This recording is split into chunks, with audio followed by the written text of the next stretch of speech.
Dr. Bill Rosenberg is joining us. Dr. Rosenberg is a professor of political science at Drexel University. He is the co-author of News Verdicts, The Debates and Presidential Campaigns, among other things.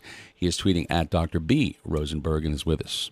Bill Rosenberg, welcome back. Thanks for being here today. Good morning.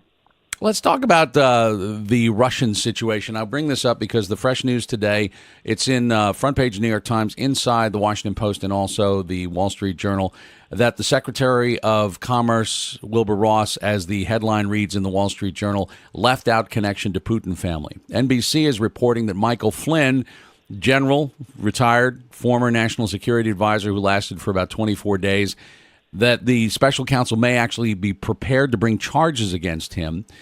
President Trump is saying this despite the fact that Paul Manafort, on something that was not related to the campaign, but indictments were brought against him and his associate, and George Papadopoulos, who had worked as an unpaid policy advisor to the campaign, evidently says that he pleaded guilty to lying to the FBI. President Trump is saying that the collusion, the real investigation needs to be on what the Hillary Clinton campaign did, both in terms of the dossier and, in addition to that, what happened with the Democratic National Committee. So how do you sort through all of this as a professor who's trying to tell your class what to pay attention to, and which magician is trying to deflect by holding up the shiny object in his left hand while something's going on with the right hand? Well, the simplest question is it's a mess. When we take a look at this, we have so many things going in so many different directions, but they all ultimately come back to either Donald Trump himself or Donald Trump's choices of people that he surrounds himself with. You left out some other people, including Jared Kushner and also the Attorney General Jeff Sessions, as well as having problems in terms of recalling what they had been up to and their contacts and connections with foreign governments, particularly the Russians. So what we have is that when people come into public office in Washington and they're going to join the White House or they're going to join the president's cabinet, they're required to disclose information about their past involvement in various activities, and they go through Senate confirmations. What we're seeing, particularly with the Wilbur Ross situation, is we're dealing with a layer upon the layer upon the layer upon the layer, that when you finally peel them all back, you see that he was in effect doing business with Vladimir Putin's son-in-law. And he was never really disclosing it. There was a kernel of this disclosure where he said that he had an interest in a company, but we did not know, and the Senate did not know, what that all was about, and never really got pursued. Ultimately, we really want to have leaders who are truthful and honest and forthcoming about what they've been involved with, so that we don't get involved in these conflicts of interest. At the same time, your idea about the shiny object, well, that's an excellent point, that it's actually being aided and abetted by Donna Brazile, who's coming out with her new book today with the revelations about what happened in 2016.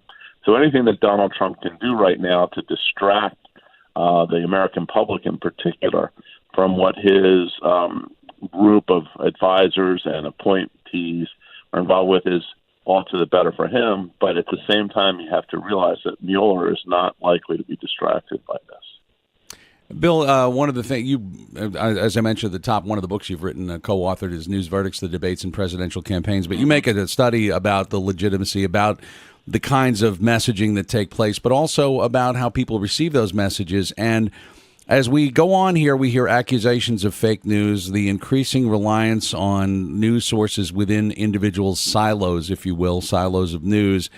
And I wonder how people process the news of these revelations in the context of their seemingly already determined point of view on who is or who is not guilty and who is liable. There seems to be an increasing lack of open-mindedness on both sides of the aisle about things that might be happening. And I wonder if you could put that in the context of sort of a general sense of our political system. Well, I think the main point that we have to recognize is that we live in such a polarized political environment right now that some people are only reading the material coming from the more liberal or progressive side, and other people are only reading material or listening to it from the conservative side. never the two will meet. That if you watch Hannity on the same night that you watch Anderson Cooper, you'll think you're in a different alternative universe. There's just no similarity between the two.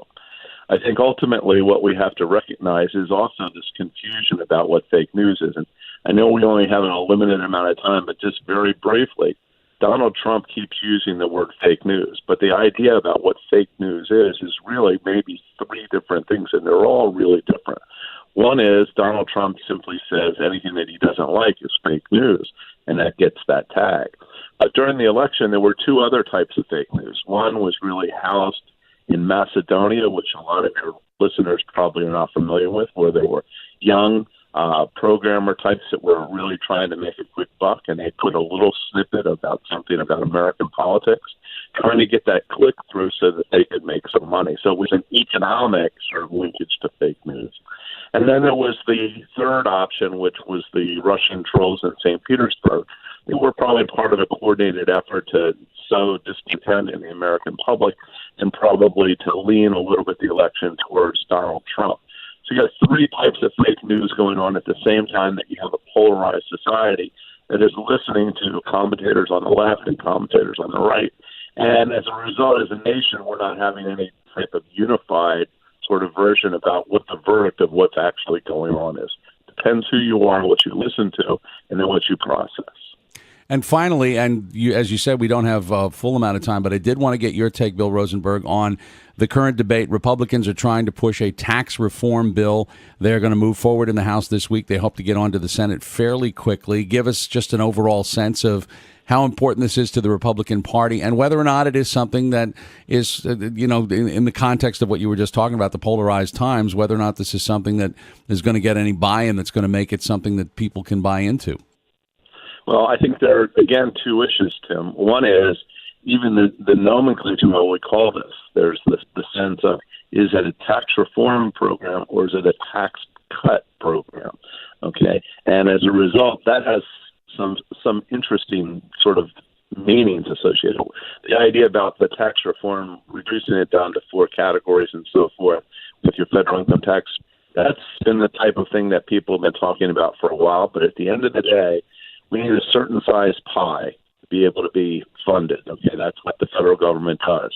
And if we cut taxes, then either we have to shrink the size of that pie that's going to pay for everything, or we're going to have to borrow, and we're going to have to go into more and more debt.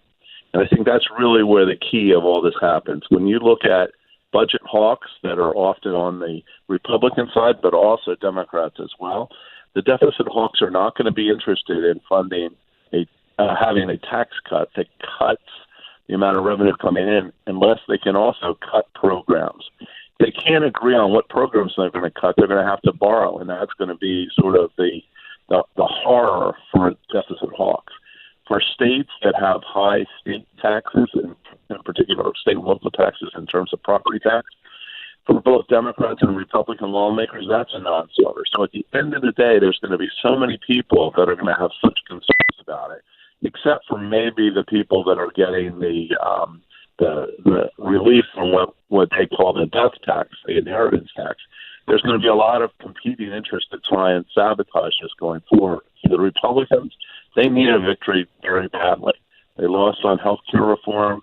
They've not really been successful in terms of the ban on immigrants coming to the United States. They need to shift something after what is going to essentially be a year in office, and this is going to be one of their major points right now to try and get it through. Dr. Bill Rosenberg, is always a pleasure. Thank you for being with us this morning. All right. Have a great day, Tim. You too. Dr. Bill Rosenberg is a professor of political science at Drexel University. He joins us from time to time today, talking about the issues of the day and the week and of the minute. They seem to come at us rather quickly sometimes. He's tweeting at Dr. B. Rosenberg, O-R, Dr. B, R-O-S-E-N-B-E-R-G.